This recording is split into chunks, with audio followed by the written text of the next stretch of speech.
Welcome back to Robbie Minds. Now, on this episode, we've looked at the most talked about individuals, and then we also looked at the top 10 events that shaped 2024. And this show won't be complete if we don't look at the challenges, we don't look at the trends, we don't look at the lingo 2024 gave us. So much steeze, so much composure, remaining very demure and very mindful. Joining us for this lively conversation is Osato EDK Edopai, a media personality. Lovely to have you on Robbie Minds. Lovely to be here, Isabella. So let's jump right into it. I think when we started the year 2024, one of the slangs that really just took over Nigerians was no grief for anybody. Like, this is the year where no grief for anybody. Do you feel that 2024 has been that year that Nigerians did not grieve for anyone, whether in politics, in football, in arts, in music?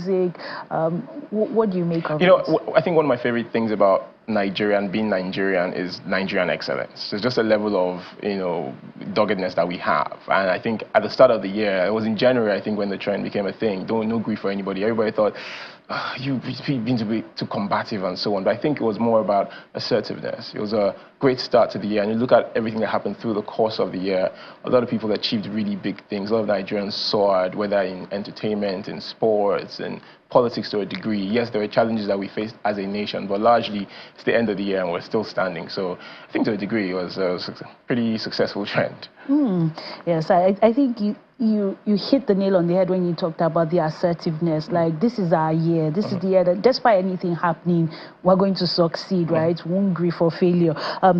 When you look at the challenges that have rocked social media, I mean, the Gwagwa challenge, Gwagwa. I mean, did you do that challenge? Like, it was everywhere, literally. I don't have the best rhythm, so I don't dance like that, especially in front of a camera. But no, it was fun. It was a good way. I think there were so many positives to the challenge itself. It was bringing back an old song that people had forgotten about. It was highlighting the performer, the artist behind the song. He's in the 90s or so, the plight he was facing. It was drawing attention to helping him out. It also just shows the power of content creators now in an entertainment space, having to set the agenda for discourse amongst us. So it was good. I mean, Brainjota started it on TikTok, and just to see everybody using it, even outside of Nigeria, such a big deal. It was a fun, clean challenge, and everybody loves that. Kids could participate, parents got into it, politicians got into it, religious people got into it. So it wasn't my favorite. Businesses got into it too as well. Yes, a great one. And I love the fact that they gave honor to whom honor is due. Like, it wasn't just, we'll make all this money from content creation and not give back to the source. Now, when you think about 2024, something that really trended on social media is T-Pain, and it's not the musician. Like, he kept wondering, like, I'm trending, I'm going viral in Nigeria, T-Pain, but it wasn't his own T-Pain, it was our own T-Pain, which is President Tinubu.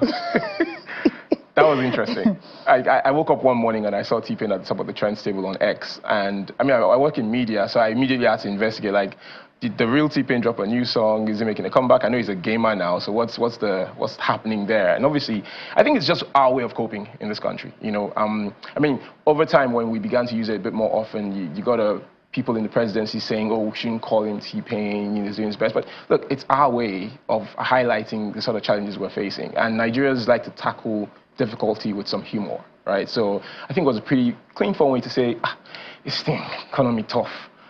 T-Pain is the cause, and so on and so on. So, I was shocked that it became a thing, but if we're being honest, it's a pretty catchy nickname. Yeah, and I think it has come to stay because you still see it, even if it might not be topping the list of X, you still see people refer to, like, this economist T-Pain. I wish you could do this, but T-Pain, it has characterized the year 2024 for a lot of Nigerians. Now, to something that's a bit more, should I say, composed, with a bit more steeze and composure. Like, how did that just, like, a word that doesn't even give that just came into our lingo, and everybody's like, I'm maintaining steeze, I'm maintaining composure. Like, how far? I mean, it's interesting to note that the word steeze isn't particularly new, right? So it's a combination of, I believe, style and ease. So it's something that people have used, I think in the 90s even, just to say, if you are stylish and you're not too fussy with it, you have steeze. And, it rhymes a bit of composure, just putting yourself together, And I think that's what we do well as Nigerians. If you see a Nigerian, we're confident, pretty stylish people, pretty well turned out every time. Every chance we get will turn out really well. So those two combinations, I really loved it. And as a person myself, it's a thing I strive to always do, have steez and be composed. So I think it just really encapsulated what we are as a country and as Nigerians. I really liked it. I like that one particularly. You like that one? Yeah. But were you very mindful this year? Were you very demure? Were you? It was harder to be mindful and demure when my car had some overheating problems on Lekki Ekpe. But otherwise, I think I maintained my mindfulness, and I was pretty demure through most of the year. So some people see it as demure, like it's no longer demure. You know, yeah. I feel for parents whose children are like demures, yeah. and yet like everybody's like, why is my name all over social media? Like, why? No, it's demure, yeah. Not demure. Yeah. It must have been a very tough time for them at school, I'm sure. But you know, looking at how the trend started as well, from I think it was an American TikToker who pulled that up, and seeing it pick up and seeing her life change as a result. I think she got some money off of it as well. And just see two simple words. Just, first of all, it's not a very popular word that people use in everyday lingo. So I say, you know, good stuff that people are expanding their vocabulary as well. I like that very much.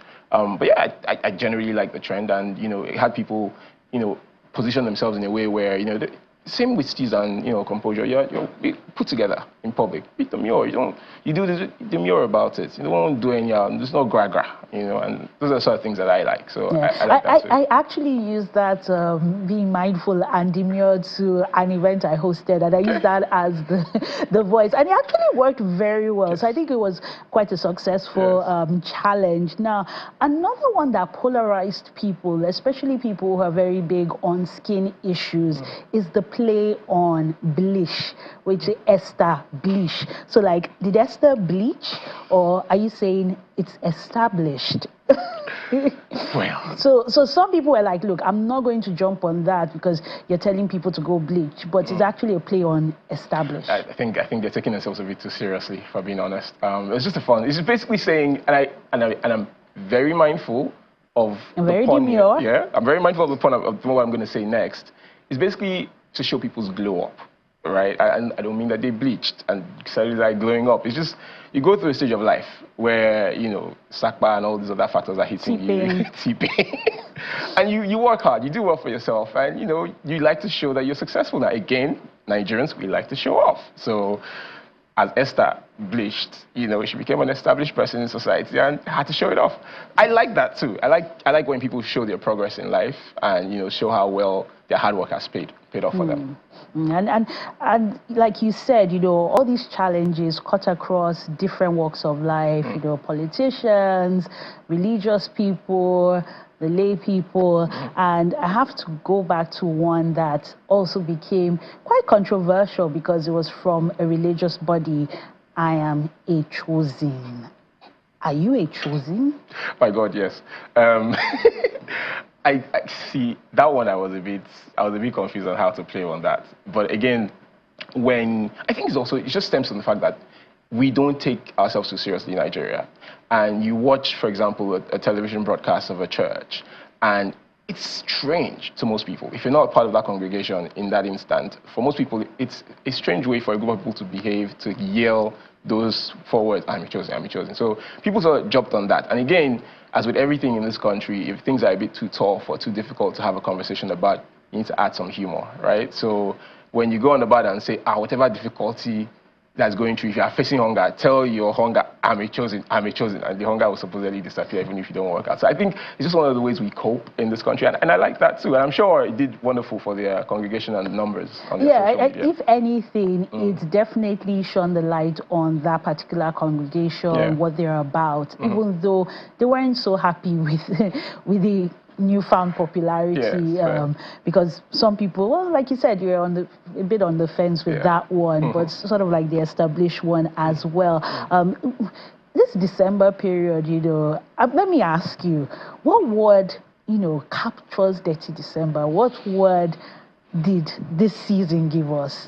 I mean, It's Yoruba, it's Talawa. I think we're all outside. It's Alawa. Yeah, it's Alawa, right? I mean, if you've driven in the past couple of weeks in Lagos and spent time in traffic, like we all decided this December we're all outside. Yes, the cost of fuel is high. All these other economic indices aren't very favorable to us right now. Doesn't matter. We're going to end the year with a bang. And I think that's what a lot of people decided to do. We've been outside since the second week of December. As soon as offices started their Christmas parties, it became a riot. I think it sort of chilled around Christmas and Boxing Day. But as we end the year now, we know what's going to happen this coming week. And who's to blame for this? Like those people, like what are they called? The IJGBs, you mean? You said it. I mean, I don't know if we're organized enough in Lagos to take advantage of all the opportunities that a lot of tourists coming in over a couple of weeks, what it does for our ecosystem. I don't think we take good advantage of it. But if we see what Ghana did with the year of the return, and they took that day to December mantle from us for about a couple of years, and then they had a bit of baton with our economy. So everybody came to Lagos this December, which is a good win for us to start with.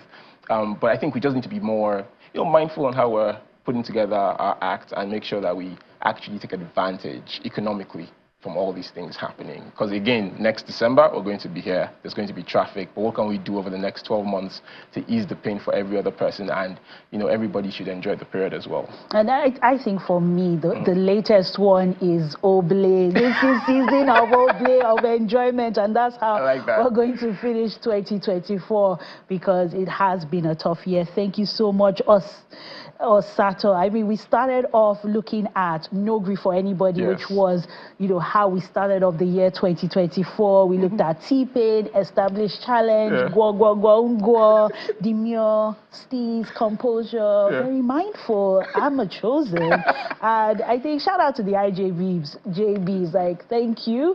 But Oble. Everybody can go now.